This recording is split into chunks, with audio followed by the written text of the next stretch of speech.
Bismillahirrahmanirrahim. Assalamualaikum warahmatullahi wabarakatuh. Asyhadu an la ilaha illallah, asyhadu anna Muhammadar Rasulullah. Allahumma sholli ala sayyidina Muhammad wa ala ali sayyidina Muhammad.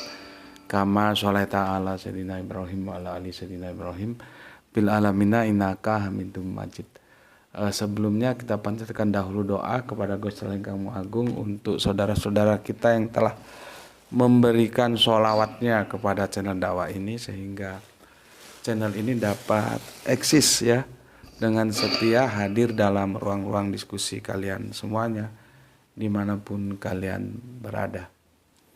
Tentu dengan sebuah harapan ya, insya Allah sholawat itu menjadi catatan langit amal soleh bagi mereka dan keluarganya kelak, dan insya Allah akan terbalaskan dengan balasan yang lebih baik lagi. Kemudian untuk seluruh viewer terkasihku dimanapun kalian berada, aku ucapkan terima kasih atas perhatiannya ya. Semoga selalu always dan tidak pernah never tetaplah bertumbuh menjadi pribadi yang anti skip dan anti download ya. Bagi yang berkenan silakan saja, tapi linknya ya yang di share, jangan diunduh, dipotong-potong lalu diunggah ulang.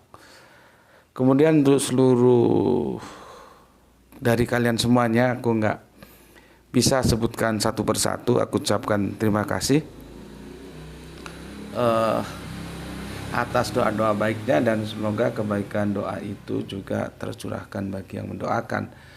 Sebagai sesama saudara muslim kita saling mendoakan, dan insya Allah doa kita bagian dari doa-doa yang diijabahi oleh Gusti Allah Agung.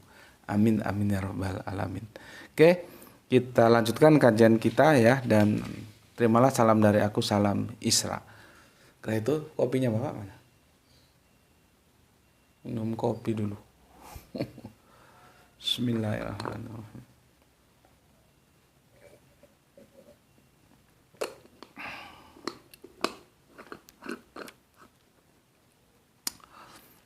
Kita kemarin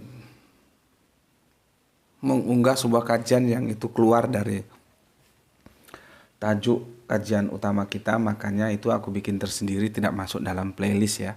Yang kita tahu ya, aneh, manusia abad perjanjian baru nggak pernah ketemu dengan manusia abad perjanjian lama ya. Petrus, Yakobus, Yohanes tuh manusia-manusia produk perjanjian baru. Pernah lihat hidungnya Kanjeng Nabi Musa aja nggak pernah. Pernah lihat hidungnya Kanjeng Nabi Elia aja nggak pernah. Karena mereka berdua itu produk manusia abad perjanjian lama. Lah kok ditulis dia mengenal Elia dan mengenal Musa. Padahal Elia dan Musa tidak memperkenalkan diri. Itu kalau otaknya cerdas dan mengikuti naluri kemanusiaannya, dia akan terima itu sebuah masalah yang nggak bisa diterima ya dalam kerangka berpikir akademis, kecuali dalam iman. Itulah jahatnya ya, apabila kita beragama itu masuknya lewat iman dulu. Karena kalau sudah kita berbicara iman, apapun yang salah, meskipun otaknya tahu itu salah, tetap dia terima, karena jatuhnya itu sudah ke iman dan masuk. Iman itu kan bisanya suka dan tidak suka, bukan benar atau salah. Contohnya seperti itu. Banyak berikutnya lagi tentang 6-8 itu sampai kepalanya nyungsep juga tidak bisa itu dirukunkan. Ya, tetapi kan aku tetap memberikan sebuah solusi supaya tidak meresahkan. Kalau mau diimani sebagai konteks keimanan ya sudah, nggak masalah, dianggap saja itu karya sastra. Aku bukan tipe orang yang suka menghujat, mencelanda, menyerang, membabi, enggak ada gunanya. Untungnya apa? Kecuali era-era awal dulu ya memang begitu ya, masih demam debat. Sekarang sudah bosan. Makanya kalau debat itu harus memilih. Mereka yang punya kapasitas dan otoritas, kalau sekedar coro ya biarinlah. Atau dia kan perlu tempat, apa salahnya kita memberikan tempat untuk dia berakrobat gitu kan? Apa salahnya bikin senang orang gitu ya. Jadi kalau dibawa ke unsur akademis itu tidak bisa diterima. Cuman ya sudahlah, dipahami sebagai karya sastra dan itu dalam konteks iman, monggo silahkan. Jadi kan enak lawan aku nggak terus menyerang habis-habisan, enggak ya. Jadi ada masalah, ayo kita pikirkan bersama ini gimana. Sama aja, aku menjelaskan Alkitab kepada kalian berupa Al-Quran, ya begitu. Berupa perjanjian lama dan perjanjian baru juga begitu. Sama, nggak ada standar ganda, nggak ada. Ini ada masalah, coba kita diskusikan bareng. Gitu.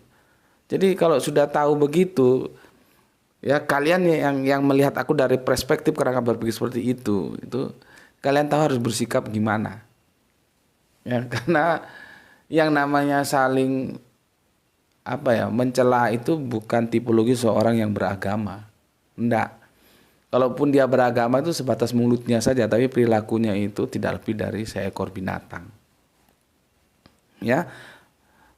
Makanya aku tidak pernah hiraukan yang begitu, ya. Biarin saja gitu. Oke, orang kita juga enggak bayari dia nulis. Enggak. Ya. Jadi itu sudah aku sampaikan ya. Kemarin aku sampaikan karena lewat aja. Sayang kalau nggak diapresiasi, cuman dia tidak menjadi bagian dari yang sedang kita diskusikan secara rutinitas, maka tetap aja kemarin itu bukan termasuk seri ya. Nah, sekarang kita masuk ke seri yang ke-7 ya. 7. Ini aku hapus ya. Ini sudah kemarin ya, menguji validitas. Ini aku masih perlu ya.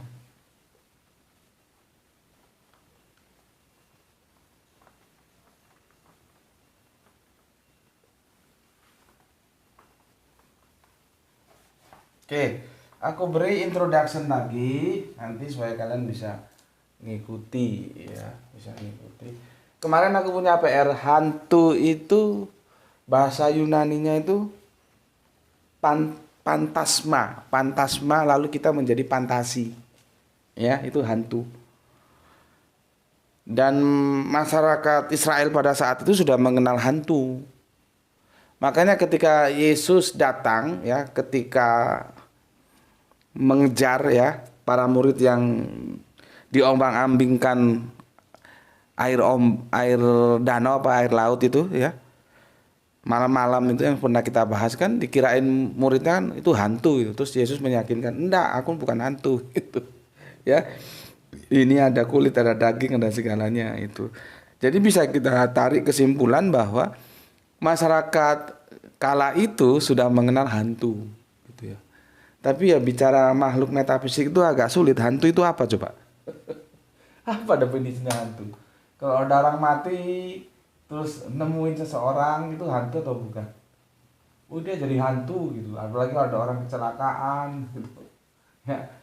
Tidak empiris, tapi kita menganggapnya sebuah kebenaran dan kadang-kadang kita takut juga ya. Apa benar ada orang mati bisa kembali lagi gitu. Ya. Oke. Aku coba kasih introduction dulu ya, kan kamu paham.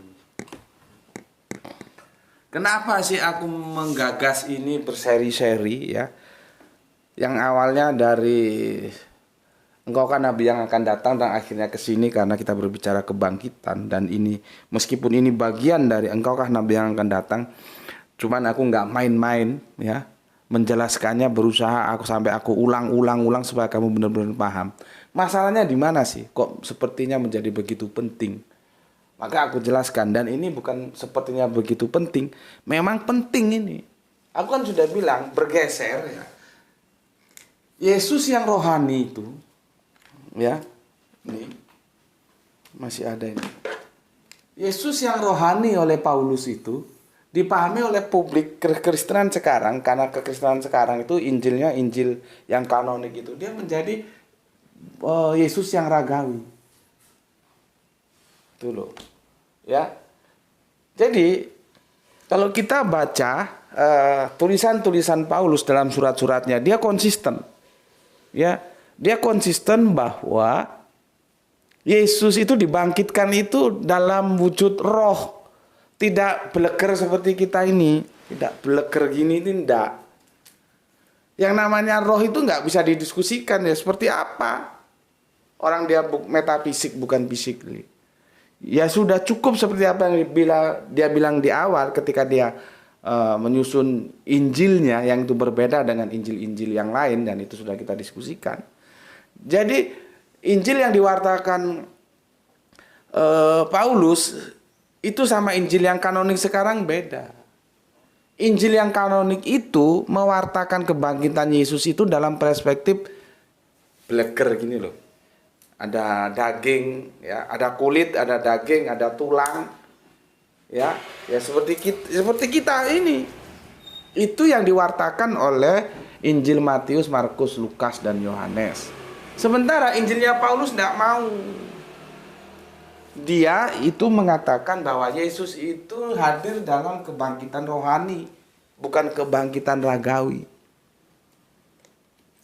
Sampai-sampai dia mengatakan terkutuklah. 2 kali dikatakan terkutuklah ketika kamu menerima Injil lain dari yang aku wartakan.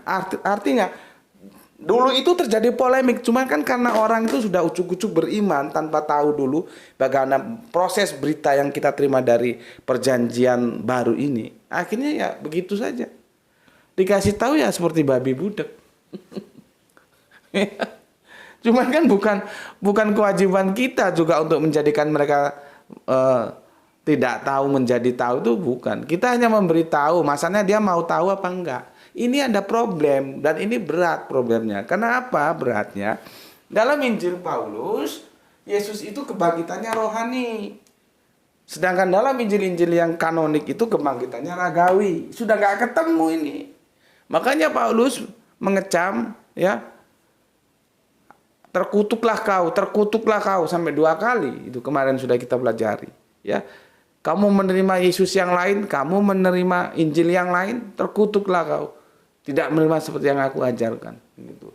Karena apa? Dalam Injil Yesus, ya, dalam Injil Paulus, Yesus itu kebangkitannya rohani. Sedangkan dalam Injil sekarang ragawi. Yang diterima oleh publik kekristenan itu yang ragawi.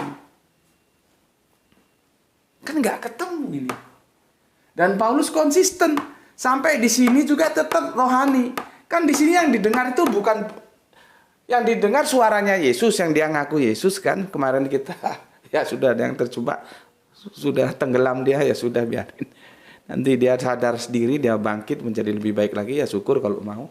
Tapi kok tetap aja tenggelam dan goblok karena tenggelam dalam kebodohannya, ya itu silahkan pilihan dia, ya. Cuman kita sudah menyuguhkan dulu masalahnya, gitu ya.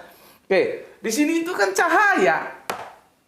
Jadi yang didengar itu suaranya, yang tidak didengar itu juga suaranya. Yang dilihat itu cahayanya, yang tidak dilihat itu cahayanya. Jadi cahaya dan suara itu menjadi objek. Bukan Yesus bleker di atas, misalkan begini seperti film apa, Gatot Kaca itu ya. Hahaha. Terus Paulusnya di bawah. Paulus, bajingan lu mau tobat nggak? Lu kagak mau baik sama pengikut-pengikut gue gitu. Terus hahaha. Nggak begitu. ya meskipun itu jadi dongengnya kebangetan gitu loh. Jadi jangan dianggap Paulus ini lihat gini, oh itu Tuhan Yesusnya di atas gitu. Lu gimana sih lu? Enggak Tuhan. Siapa kamu Tuhan? Aku Yesus yang kamu aniaya kan gitu kan? Hahaha. Enggak begitu. Yang dia tuh cuma cahayanya. Itu pun sebagian katanya melihat tapi kadang tidak melihat. Sebagian mendengar tidak melihat. Kacau. Ya. Oke. Cuman dia tetap konsisten. Apa? Dalam perspektif rohani tidak ragawi. Ini belum aku ungkapkan ini. Kenapa Paulus itu konsisten dia bahwa Yesus itu kebangkitannya itu rohani. Nah, nanti akan aku jelaskan. Karena kalau sampai Paulus, ya, jadi Paulus itu tahu benar kenapa kebangkitan rohani itu harus dipertahankan dan kebangkitan ragawi itu harus ditolak. Karena dia ingin membangun sebuah dogma yang disebut soteriologi salib. Nah, ini kan petanya ini kalian harus paham. Oh, Gus Putih mau begitu toh maunya, gitu ya. Oke. Nah, nanti yang jadi masalah lagi untuk mempunyai otoritas dalam kekristenan dan dia diakui seluruh umat Kristen, itu mereka yang pernah bertemu Yesus. Jadi ketemu Yesus itu walaupun dalam bentuk rohani, itu menjadi penting supaya dia punya otoritas, dan itu bisa dibuktikan oleh apa yang Paulus lakukan. Dia mengawali semua titik baliknya itu dari kisah pengakuan dia, klaim sepihak dia yang diterima begitu saja oleh teman-teman Kristen tanpa ada check and balance bahwa dia sudah bertemu Yesus. Klaimnya itu dengan laporan yang begini rupa. Oke, sekarang mau kita lanjutkan ya. Aku kemarin sudah jelaskan Petrus belum ya? Nanti aku jelaskan sedikit ya. Bagaimana pertentangannya begitu kuat. Ya. Jadi pentingnya bertemu Yesus itu penting supaya dapat otoritas. Sementara yang ditemui itu Yesus yang rohani atau Yesus yang ragawi. Oke, sebelum kita lanjutkan aku bacakan dulu komen yang masuk dari kalian. Bismillahirrahmanirrahim.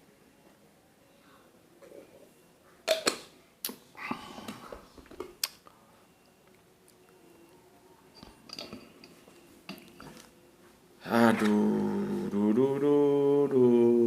pelan-pelan aja ya. Pertama dari Kang Nurkolis ya. Alhamdulillah Brebes hadir ngaji, salam sehat selalu dan salam Islam rasional guru. Oke, salam Isra juga untukmu, juga untuk semua keluarga ya yang ada di Brebes. Kemudian Kang Sahran Gipari menyimak setelah 2 jam tayang. Ke atur nuhun, turun gerimis malam ini membasahi bumi setelah seharian panas. Tapi nggak apa-apa ya. Kalau seharian panas lalu didinginkan oleh AC-nya Gusti Allah ya. AC hujan itu kan AC-nya itu ya. Menjadi sebuah kenyamanan juga. Terima kasih untuk saudaraku Kang Sahran Gipari. Semoga Pak Wartosna selalu dalam keadaan aman dan terkendali. Salam Isra untuk semua seluruh keluarga muslimku yang ada di Bandung. Kemudian Nabil Al-Ghazali, Assalamualaikum Gus. Waalaikumsalam, hadir dari Langkat di kajian Gus Beti. Kajian ya, bukan gajian. Ya kalau PNS gajian. Pedoman dalam beragama adalah kitab-kitab yang diturunkan melalui utusannya untuk menjadikannya petunjuk bagi manusia yang mempunyai pikiran. Mantap. Akal dan hati yang menjadikan iman untuk kita. Mantap. Terima kasih untuk Kang Nabil Al-Ghazali. Kemudian Roro Jonggrang, Demak Bintoro, Tasik Ngaus, sehat selalu Gus. Mantap. Terima kasih untuk Roro Jonggrang yang ada di Demak ya. Salam Isra juga untukmu. Kemudian yang punya Yogyakarta, Kang Mas Edi Margono. Assalamualaikum, waalaikumsalam warahmatullahi wabarakatuh. Matur nuwun, salam Isra untuk Kang Mas Edi Margono. Dilanjutkan oleh Kang Ray Dendi. The one and only Gus yang beti. Gus, tolong curunya diberikan jebakan lagi agar masuk perangkap. Memang kalau otak sungsang itu mustahil bisa mengikuti apalagi memahami kajian ini. Hai Coro, masuklah perangkap dengan santun dan ikuti kajian ini dengan niat belajar, diskusi, sharing, kenulit agar mendapatkan pencerahan. Semoga sehat selalu dan sehat selalu. Semoga sehat selalu dan selalu betik. Salam Isra juga untukmu semuanya, saudaraku Ray Dendi. Ya enggak lah ya, masa tiap hari mau dicoba ya, biarin dia itu sadar ya dengan kesadaran yang tumbuh dari dalam. Kita hanya men-trigger saja. Oke, kita lanjutkan dari MBR ya. Assalamualaikum, waalaikumsalam. Gus Kemayoran selalu hadir. Apa ini? Setuju Gus kalau Alkitab hanya setara hadis, bahkan saya lebih setuju kalau Alkitab sama dengan Al-Quran versi Syiah yang saya punya, di mana banyak dongeng nggak jelas justru menjadi dogma. Seperti Imam Mahdi versi Syiah yang ngumpet di dalam sumur karena takut dibunuh dan keluar menjelang kiamat. Saat membacanya saja saya tertawa dalam hati, tapi mau tidak mau akidah ini menjadi dogma kami dulu. Alhamdulillah saya sudah tidak percaya lagi. Alhamdulillah. Itu saja Gus. Assalamualaikum, waalaikumsalam warahmatullahi wabarakatuh.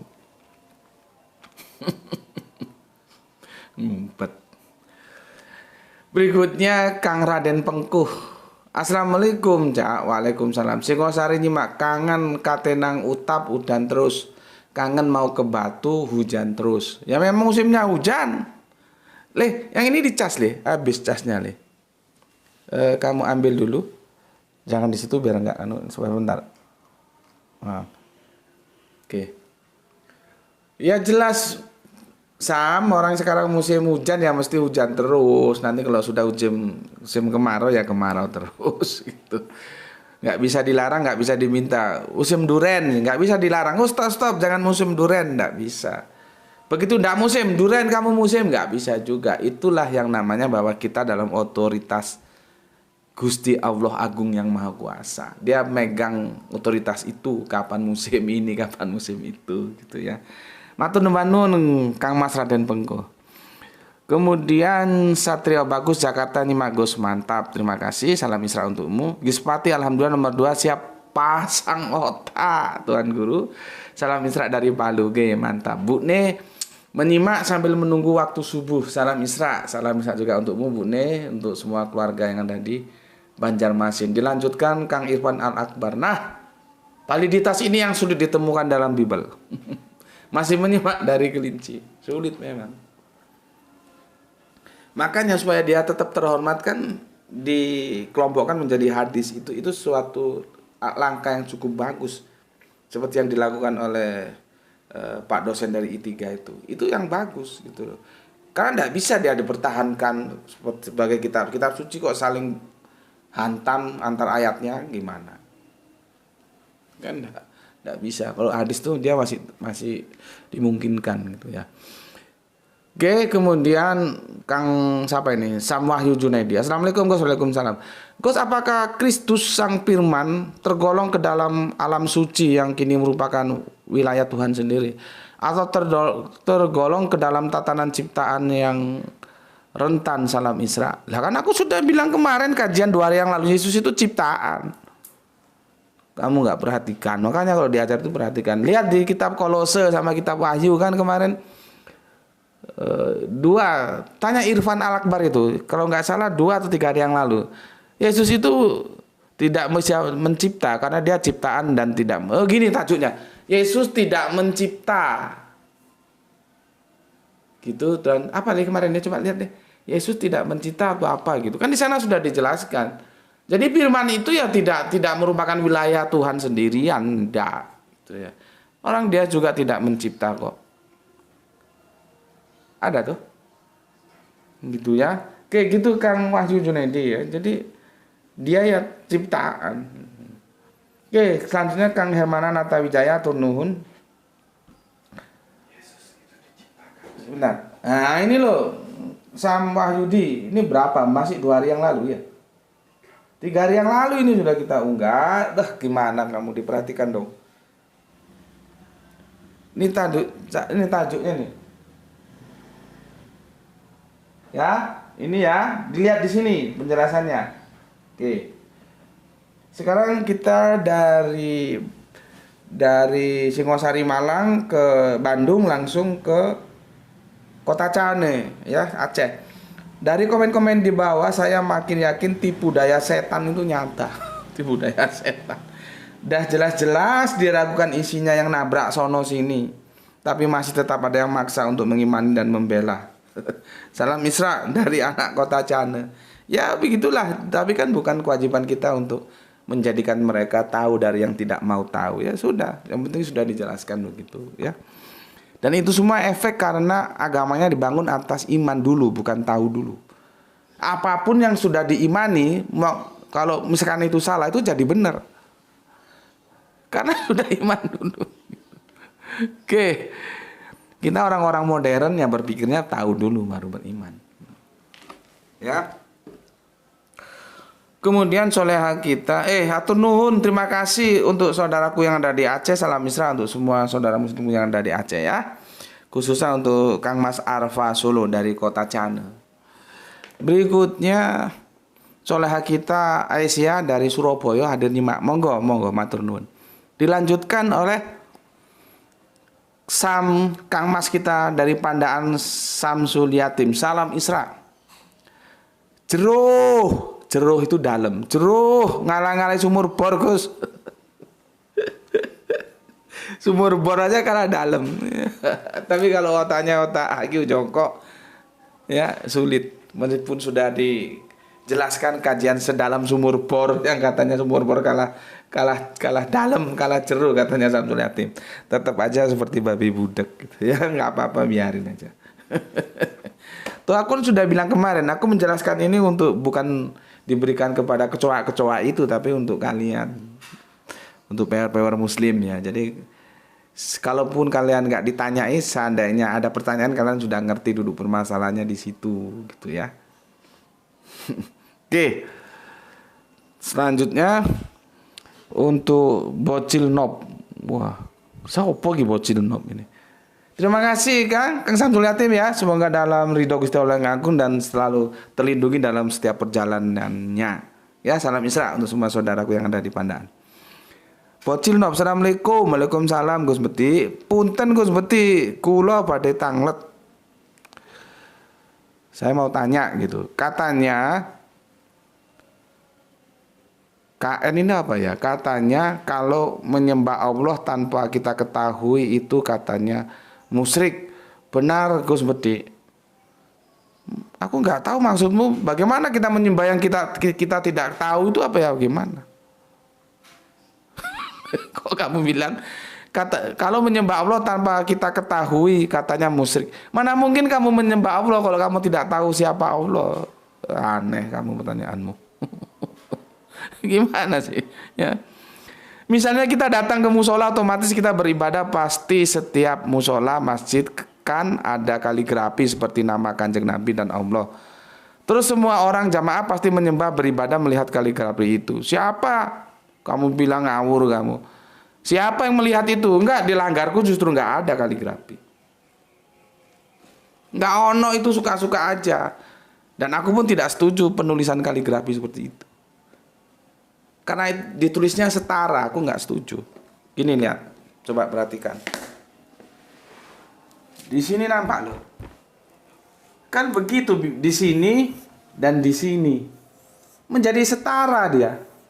Antara Allahnya biasanya ditulis di mana? Di sini.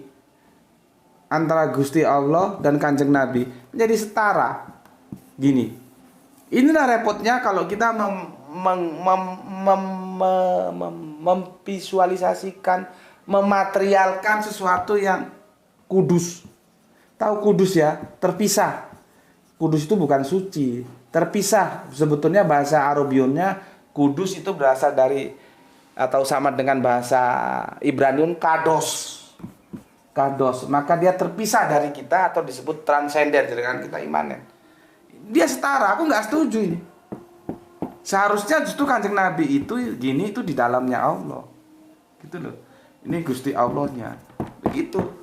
Tapi lah, aku nggak pernah masalah sih dengan begini-begini. Dan dilanggar pun, makanya kalau kamu bilang semuanya itu ya kamu ngawur. Kok terus semua orang jamaah pasti sudah semua kamu bilang pasti lagi menyembah beribadah melihat kaligrafi itu seakan-akan kaligrafi itu adalah Tuhan. Dan kebanyakan orang itu menatap nama Allah ataupun Kanjeng Nabi. Kak, ngawur gue. Enggak. Di langgarku enggak ada justru gambar gini. Dan enggak bisa di general. Kalau kamu begitu ya kamu saja, jangan di general. Ya. Dan aku meskipun enggak ada gambar gini ya enggak masalah. Kalaupun ada gambar gini yang aku masalahkan, nggak boleh setara gini. Cuman kan karena gobloknya itu digambar-gambar meskipun Allah bikin setara begini yang nggak bisa. Di dalamnya ini Kanjeng Nabi, ini Allah. Bukan ini Kanjeng Nabi, ini Allah, menjadi setara dia. Kalau kamu di masjidmu ada gini, omongi sama takmir masjidmu. Ya nggak bener itu. Harusnya Kanjeng Nabi itu nggak setara dan memang tidak setara dengan Allah, gitu ya. Oke. Ini sudah masuk adzan ya. Aku bacakan lagi. Jadi nggak benar ya menatap nama tulisan nama itu ya. Oke. Punten Gus seperti pertanyaan, apakah kita menyembah nama Allah itu musyrik karena kita tidak tahu Tuhan ada di mana? Lah kamu goblok, nggak pernah ngaji. Kamu baca surat Al-Hadid itu, aku bersamamu dimanapun kamu berada. Itu loh, kan sudah dibilang aku bersamamu dimanapun kamu berada. Jangan kamu anggap kalau kamu bisa masuk ke dalam gedung yang kukuh terus Allah tidak tahu. Gitu loh, ya. Jadi kok pertanyaannya apakah kita menyembah nama Allah itu musyrik karena tidak tahu ada di mana? Ya kamu nggak ngaji, ya. Kita nyembah nama bukan nyembah nama. Yang kita sembah itu eksistensi yang punya nama, bukan namanya disembah. Ini kacau lagi nih. Apakah kita menyembah nama Allah? Enggak. Jadi nggak ada istilah musyrik, nggak musyrik. Ngapain juga Allah disembah? Kita tidak menyembah namanya. Yang kita sembah itu eksistensi Allahnya, bukan nama Allahnya, gitu loh, ya. Dan alasanmu juga ngawur karena kita tidak tahu. Aduh, gimana ini? Waktunya mepet ya. Aku ini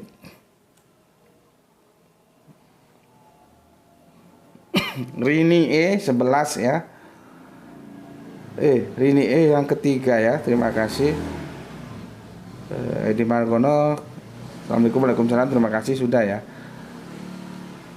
Coba ginilah ya. Sebelum kita masuk ke topiknya begini. Aku jelaskan begini. Coba kamu buka surat Al-Hadid lah.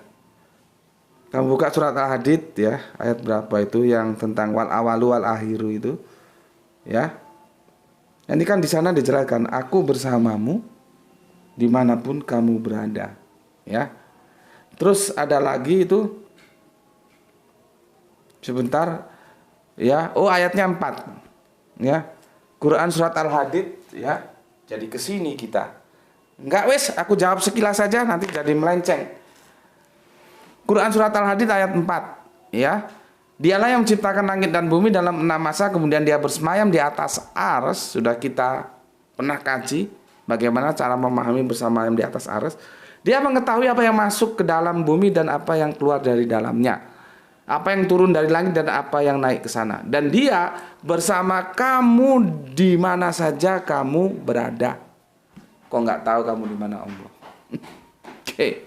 Berikutnya ya. Apa tadi pertanyaanmu tadi? Ini repot, nanti nggak dilayani juga. Merasa nggak diperhatikan, dilayani jadi oot kalau lama-lama. Apa pertanyaan dia? Amit sewu nggih Gus Betik, mudah-mudahan Gus Betik menerangkannya untuk saya dan semuanya yang berminat. Iya, aku sudah terangkan. Pertanyaan, apakah kita menyembah Allah itu musyrik kan? Bukan, kita bukan menyembah nama Allah, kita menyembah eksistensi Allah ya. Hanya sebuah nama kita, dan seakan nama yang kita sembah adalah Tuhan. Bukan. Kamu coba cari guru ngaji di sekitarmu yang bisa memahamkan kamu tentang, karena kalau meleset akidahnya ya bisa jadi kacau ini. Ya. Carilah, saya nggak berdekatan. Kalau rumah kita berdekatan, aku akan siap untuk menjadi teman diskusimu. Supaya otakmu itu genah gitu ya. Ini kacau ini kamu. Ya. Tentang apa tadi ini? Tentang melihat, itu kan ada hadisnya. Beribadahlah kamu seolah-olah kamu melihat aku. Kalau kamu tidak bisa melihat aku, memang tidak bisa, maka aku yang melihatmu. Kan ada hadis begitu. Ya. Oke, di sini dulu. Dan untuk Kang Mas apa ini tadi?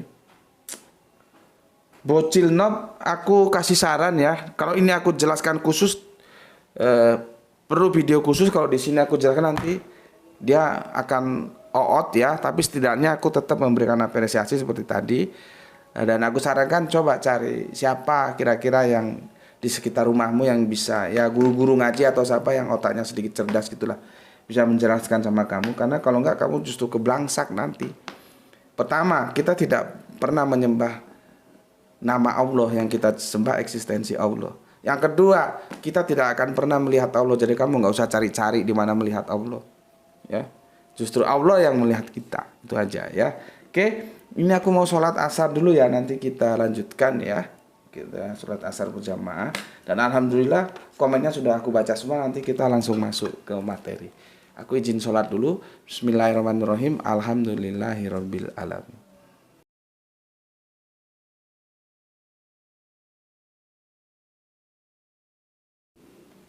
Bismillahirrahmanirrahim. Alhamdulillahirabbil alamin. Setelah menunaikan sholat asar berjamaah ya, sedikit segar, terbasuh air wudhu. Kita lanjutkan kajian kita, dan tadi semua komen yang masuk telah aku bacakan ya sebagai bentuk apresiasiku kepadamu. Maka sekarang kita masuk ke materi utama kita ya. Ini aku review lagi di sini itu ya. Paulus tetap memberikan penjelasan bahwa kebangkitannya itu rohani, bukan ragawi. Jadi setelah Yesus mati, wafat, pasca tersalib itu, kan begitu kerangka berpikir yang termaktub dalam Perjanjian Baru ya. Maka kehadirannya kembali setelah kebangkitan itu semua disajikan oleh Paulus dalam kebangkitan rohani, bukan jasmani ya. Masalah kebangkitan ini nanti juga kita akan diskusikan ketika kita berdiskusi sebetulnya bagaimana sih tentang siksa kubur itu ya, seperti yang aku pernah ceritakan pagi tadi ya. Sebetulnya Al-Quran itu bercerita nggak tentang siksa kubur? Siksa kubur itu nanti bisa kita lihat dari proses kebangkitan. Dari sana kita tahu kebangkitan itu namanya aja bangkit, berarti dari pasif menjadi aktif. Tapi kalau pemahaman bangkit kiamahnya saja itu sudah kacau dengan pemahaman Sa'ah, ya itulah publik ini kacau semua. Ya, orang Sa'ah kok dibilang kiamah, akhirnya bahas kebangkitan nggak ngerti. Seperti ini juga. Nanti aku jelaskan kenapa Paulus mempertahankan Yesus itu kebangkitannya itu rohani bukan ragawi. Ya, termasuk di sini ya. Kebangkitannya ini yang ditemu ini cahaya, bukan blekernya Yesus. Hahaha. Oh, enggak begitu. Ya, aku hapus ini. Dan sekarang kita coba, kemarin aku sudah jelaskan Petrus belum ya? Kita coba mencari tahu apa yang Petrus sampaikan ya. Nanti ini hubungannya dengan pertemuan-pertemuan, ngaku ketemu Yesus. Oke. Ya, buka Alkitabmu. Kita menuju ke 1 Petrus 3:18. Ini ya. Satu ayat kita ambil. 1 Petrus, tumben senja ini tulisanku bagus. Biasanya jelek. 3:18. Ya. Aku bacakan di sini. Aduh, kemarin ini sudah aku jelaskan belum ya? Lupa aku. Baca Alkitabmu ya. Sebab juga Kristus telah mati. Ya. Sekali untuk segala dosa kita. Ia yang benar untuk orang-orang yang tidak benar, supaya ia membawa kita kepada Allah. Nah, ini kalau otaknya jalan, dia tahu bahwa Yesus itu bukan Allah. Orang Yesus sendiri tugasnya membawa orang kepada Allah kok. Gimana? Yesus sendiri dianggap Allah. Yesus itu membawa supaya, ya kan jelas begini ya. Sebab juga Kristus telah mati sekali untuk segala dosa kita. Ia yang benar untuk orang-orang yang tidak benar. Maksudnya Yesus yang benar untuk orang-orang yang tidak benar. Supaya ia membawa kepada Allah. Nah, terus otakmu berbicara, dia Allah enggak? Aku bawa spidol ini kepada siapa? Kepada Markus. Nah, aku itu Markus bukan? Gitu aja cara berpikirnya, sederhana kok. Aku bawa spidol ini kepada Timotius. Nah, aku Timotius bukan? Kan lucu, aku bawa spidol ini kepada Timotius. Lu siapa? Gue Timotius. Goblok.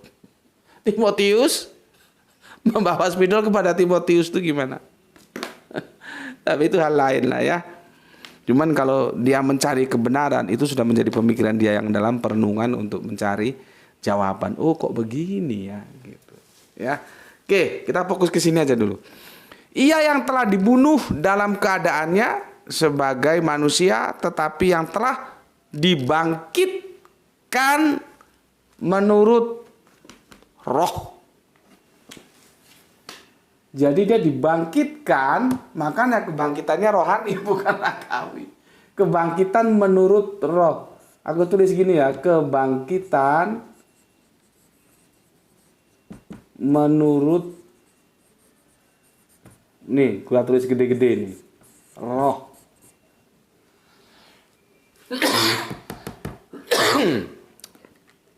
Sejalan dia dengan siapa?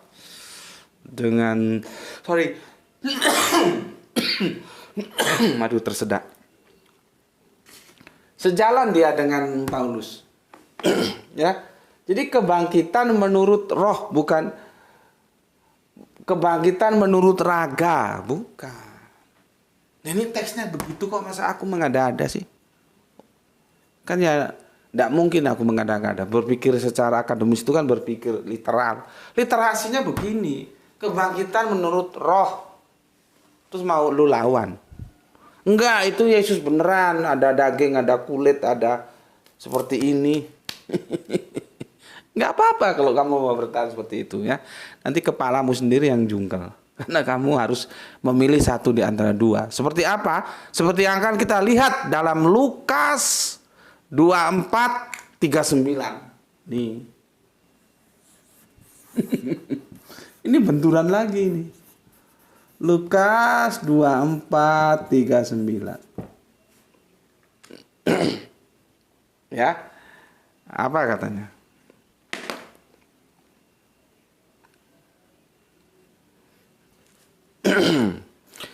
Lihatlah tanganku dan kakiku, aku sendirilah ini. Rabalah aku dan lihatlah, karena hantu tidak ada daging dan tulangnya seperti yang kamu lihat ada padaku.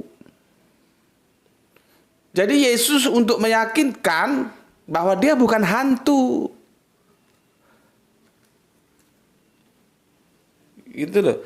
Kan sudah aku bilang sejak peristiwa yang di perahu itu yang terombang-ambingkan, terus Yesus datang belakangan menemui muridnya yang di tengah danau dihajar ombak.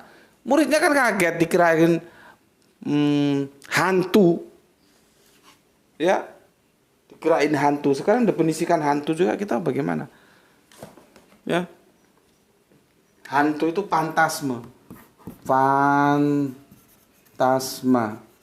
Ini Yunaninya, hantu. Jadi mereka tahu bahwa hantu itu sudah menjadi sesuatu yang mereka kenal gitu loh.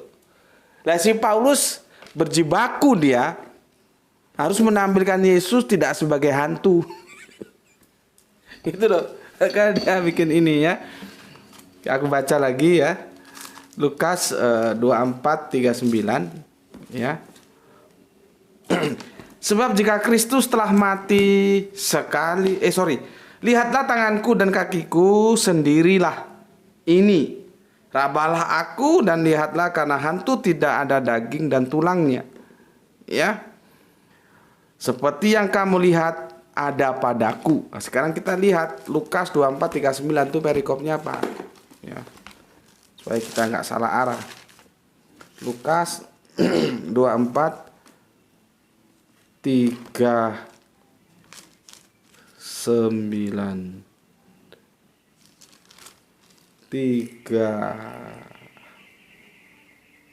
Yesus menampakkan diri kepada semua murid. Jadi Yesus menampakkan diri semua murid, ya. Dan sementara mereka bercakap-cakap tentang hal itu, Yesus tiba-tiba berdiri di tengah-tengah mereka dan berkata kepada mereka. Coba pikirkan. Ini kita ngomong ya. Katakanlah kalau muridnya itu kan minus si pengkhianat, berarti kan 12 minus 1 berarti 11 ya. 11 orang sedang ngomong-ngomong. Lu mikir nggak kira-kira tiba-tiba kok ada Yesus itu hadir di situ tuh gimana? Makanya orang-orang berpikir dia itu hantu atau fantasma ini. Fantasi kalau kita. Fantasma itu bahasa Yunaninya itu hantu. Ya. Itu hantu. Lihat ini ya.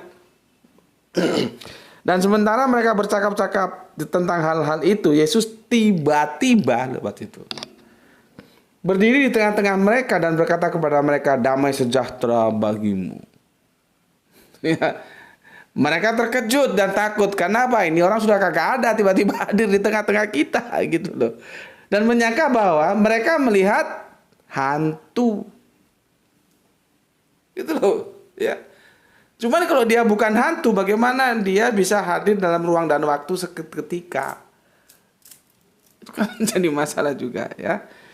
Akan tetapi ia berkata kepada mereka, mengapa kamu terkejut dan apa sebabnya? Timbul keraguan-keraguan dalam hati kamu, ya. Lihatlah tanganku, lihat ini, dan kakiku, aku sendirilah ini, rabalah aku dan lihatlah, karena hantu tidak ada daging dan tulangnya seperti yang kamu lihat ada padaku. Gitu. Jadi si Petrus itu menggambarkan Yesus sebagai bentuk untuk meyakinkan publik bahwa Yesus bukan hantu. Gitu loh. Ya, jadi dia kasat seperti ini ya. Oke. Kita lanjutkan ya.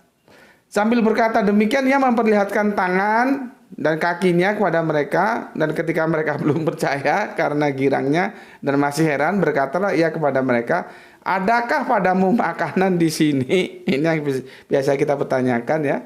Lalu mereka memberikan kepadanya sepotong ikan goreng. Ia mengambilnya dan memakannya di depan mata mereka. Jadi untuk meyakinkan Yesus makan ikan goreng. Yang di ayat surat lain itu juga begitu, tertulis di kitabnya Yohanes 20:19 sampai 23. Sama itu nanti begitu. Ya. Begini dia. Kemudian dia berkata, sorry. Itu lain lagi. Nanti dia nampakkan lagi kepada Thomas, ya. Kepada Thomas. Ya itu lain lagi nanti ceritanya. Thomas juga nggak berani gitu. Ya. Oke. Jadi begini loh pertanyaannya. Yesus ya makan ikan goreng, sepotong ikan goreng yang itu debatable. Nanti baca Injil itu nggak ketemu itu. Ada yang bilang ikan goreng, ada yang bilang ikan bakar, ada yang rice, ada yang bilang barbecue. Nggak ketemu. Di urusan ikan goreng aja nggak ketemu gitu loh. Hal yang sepele. Mana yang betul, ikan bakar atau ikan goreng? Memang sih saat itu tentunya sudah ada minyak ya, walaupun belum ada industri ya, minyak produksi tradisional seperti minyak kelapa ada lah ya. Tapi kan kalau dalam logik kita lebih gampang memang ya dibakar, dipanggang, di barbecue. Ya kalau kalian nggak pernah kerja di hotel nggak ya? Kalaupun nggak pernah kerja di hotel ya sekali-sekali nginap di hotel lah kalau ada rezeki ya, supaya tahu. Nanti menu-menu makanan tuh ada barbecue gitu. Itu sate itu barbecue. Ya paling simpel kan ya barbecue, nggak perlu cari minyak. Makanya aku pernah baca Injil itu, loh kok di sini kok dibakar ikannya, sementara di sana digoreng. Itu sudah jadi masalah. Tapi mereka tidak anggap masalah karena sudah terdogma itu. Padahal Yesus berpesan, kalau kau tidak setia terhadap perkara-perkara kecil, maka kau tidak akan pernah setia terhadap perkara-perkara besar. Ini ada perkara kecil sih urusannya, cuman ikan. Digoreng apa dibakar? Tapi mereka itu ya karena sudah iman dulu dianggap ya sudahlah nggak ada masalah. Padahal masalah itu. Sekarang pertanyaan timbul, Yesus ya makan ikan goreng untuk membuktikan ya dia sudah pernah mati atau dia tidak pernah mati. Di sana harusnya kajiannya. Yesus makan ikan bakar atau ikan goreng terserah. Yang jelas dia makan ikan gitu kan. Itu membuktikan dia sudah pernah mati atau dia belum pernah mati. Gitu. Makanya Paulus nggak mau menghadirkan Yesus dalam kebangkitan ragawi. Sementara Lukas ragawi, Yohanes ragawi. Nanti kita lihat ya di Yohanes piro iki. Yohanes 20:19 ya. Ini beda lagi sepertinya dengan kasus si Thomas. Ya. Thomas kan hampir sama ceritanya, dia nggak percaya. Yang dia bilang, oh Tuhanku. Terus dia bilang, itu ya Mas Thomas panggil Tuhan pada Yesus. Padahal Thomas kaget. Orang sudah mati kok hadir lagi gitu loh. Berapa ini? Sorry. Ini kebangkitan Yesus ya. Ini juga bermasalah di sini. Di sini lebih lengkap. Yohanes 12, 19, 23. Yohanes 20, 19. 20, 19. Yesus menampakkan diri kepada muridnya. Ini ya kita baca coba ya. Ketika hari sudah malam, nah ini lebih komplit. Di sini nggak ada. Ya, Yesus menampakkan dirinya. Dan sementara mereka bercakap-cakap, begitu. Nggak menjelaskan tentang waktu. Mana yang benar? Kalau ditanya waktunya kapan itu? Tempus delictinya kapan? Kacau lagi ini masalah. Makanya nanti kita membicarakan ya, apa syarat-syarat sebuah kitab dikatakan suci itu nanti ada kebenaran korespondensi, ada kebenaran apa lagi ya? Korespondensi dan kebenaran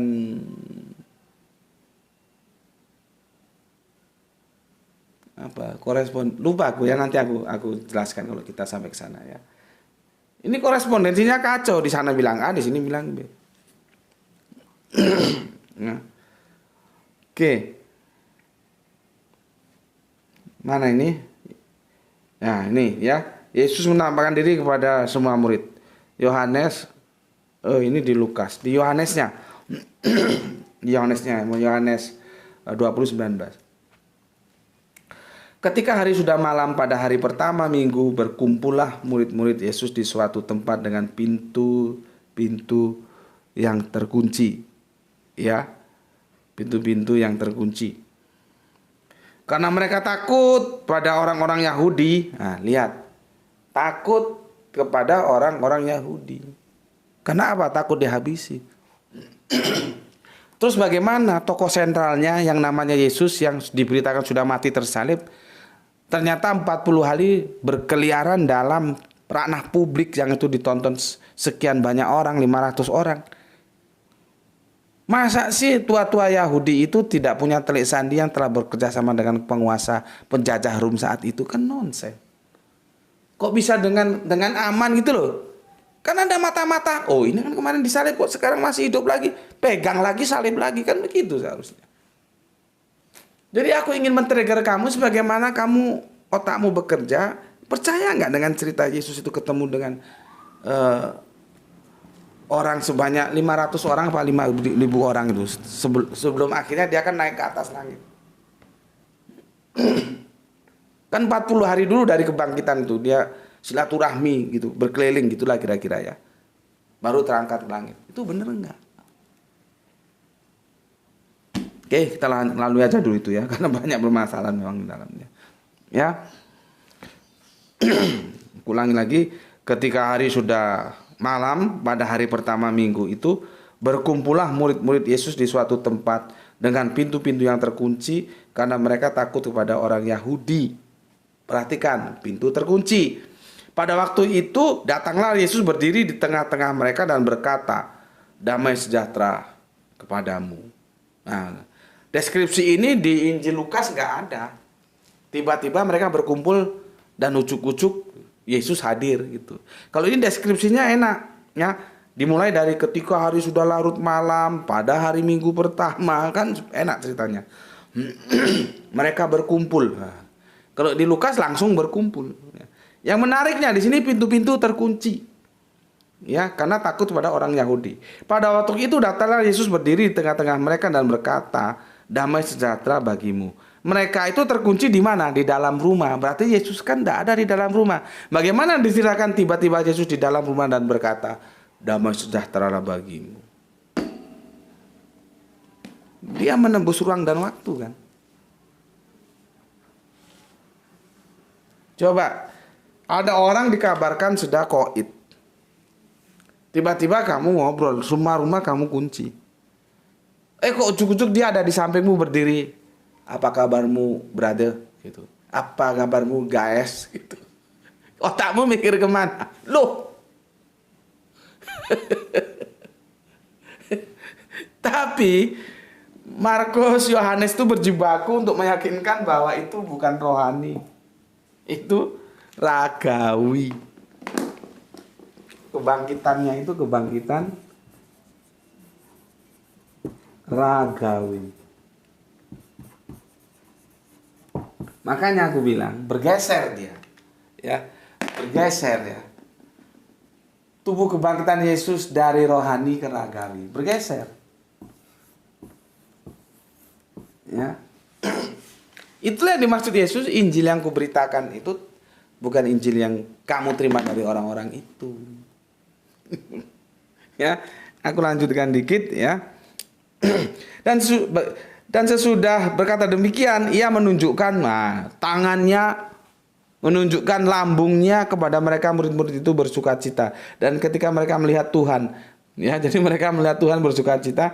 Maka kata Yesus sekali lagi, damai sejahteralah bagi kamu. Sama seperti Bapa mengutus aku, demikian juga sekarang aku mengutus kamu. Dan sesudah berkata demikian, ia mengembusi. Apa mengembusi itu? Itu ya. Ya, mengembusi ya. Dan sudah demikian mereka mengembusi, ia mengembusi mereka dan berkata, terimalah Roh Kudus. Terus Roh Kudus itu apa? Allah. Allah digitukan sama Allah. Gitu. Dimaksud no ke jidatnya gitu. Ya. Tapi di sini disangkal oleh Thomas. Thomas menyangkal. Ya. Ia mengembusi mereka berkata, terimalah Roh Kudus. Jikalau kamu ya diampuni dan jika kamu menyatakan dosa orang, tetap ada dosanya tetap ada. Itu ya. Selanjutnya, perikop selanjutnya ini nanti kita bicarakan berikutnya. Yesus menampakkan diri kepada Thomas.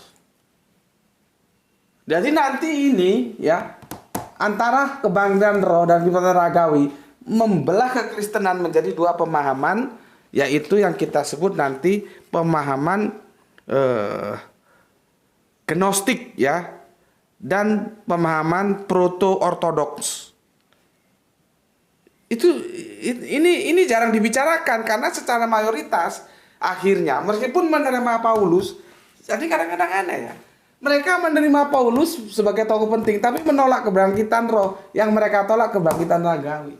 Karena semua menerima kebangkitan ragawi sehingga kita tidak begitu mengenal adanya pertentangan aliran dalam kekristenan, yaitu antara yang gnostik dan pro-ortodoks. Kita nggak kenal. Karena apa? Akhirnya mayoritas keragawi semua. Tapi yang anehnya mereka menerima Paulus tapi menolak pernyataan Paulus bahwa kebangkitan Yesus itu ada dalam roh. Jadi kebangkitan rohani, bukan kebangkitan ragawi. Oke? Aku mau menjelaskan tentang kenapa ide-ide pentingnya ketemu Yesus, tapi besok ya. Besok insya Allah kita lanjutkan ya. Gagasan-gagasan tentang kita terima bahwa sosok itu supaya diterima oleh publik kekristenan dia harus bertemu Yesus itu ya. Insya Allah besok kita sampaikan. Yang jelas hari ini ya, Yohanes juga sudah kita nukil tadi ya. Tapi nggak sampai ke Thomasnya ya. Kita nukil tadi Yohanes 20:27 ya. Di sini Yohanes 20:27. Ini senganu ini. Seirama, ragawi. Ini ragawi. Ya, seirama. Inilah yang ditolak Paulus yang mengatakan Injilmu dan Injilku beda gitu. Ya. Oke. Besok kita lanjutkan dan semoga ini bisa menambahkan pengetahuan kita ya. Sampai di sini dulu pesan aku ya. Jaga Allah, jaga Kanjeng Nabi, jaga imanmu, jaga sholatmu menjadi bingkai kehidupanmu yang paling dalam, paling indah. Namun demikian tetaplah memberi hormat kepada saudara-saudara kita yang memilih jalan lain, karena bagaimanapun mereka tetap saudara kita. Semoga mendapatkan keberuntungan ya, rezeki yang barokah dan kesehatan yang prima. Bismillahirrahmanirrahim. Salam Isra dari aku. Alhamdulillahirabbil alamin.